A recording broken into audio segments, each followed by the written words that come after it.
Salaire, retraite, quels seront les avantages d'Amélie de Montmachin à la présidence de la Cour des comptes? Comment dire, la servante de Soros et de Macron va bénéficier de privilèges extravagants jusqu'à la fin de ses jours à la Cour des comptes. Qu'a-t-elle accompli pour mériter une chose pareille? Un début de réponse avec un rapport de la Cour des comptes. Le rapport de l'institution sur la situation des finances publiques est très sévère sur l'action de la future ex-ministre et ravive indirectement les soupçons de verrouillage. Tout le monde sait qu'elle est nulle et qu'elle a été placée là par Macron pour verrouiller l'institution. Oui, et les macronards ne s'en cachent même pas. Amélie de Montmachin va donc prendre aujourd'hui la présidence de la Cour des comptes. Il serait trop long de rapporter toutes les insuffisances, notez ce doux euphémisme, de Montmachin en ce qui concerne nos finances publiques. Allez, je ne peux pas m'empêcher de rappeler quand même quelques souvenirs.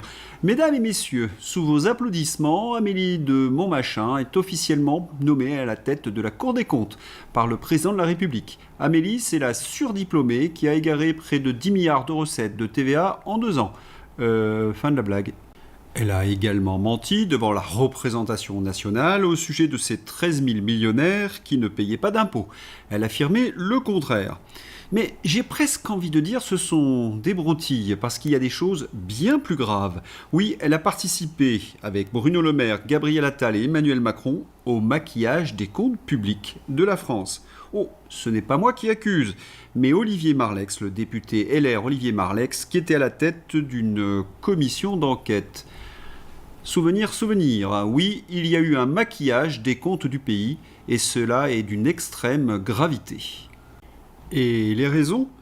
Pour éviter d'affoler les agences de notation, mais surtout de cacher ce maquillage des comptes publics aux Français à la veille de 2 élections, les européennes et législatives, en juin-juillet 2024. Fallait surtout pas exploser le narratif de Macron, Mozart de la finance.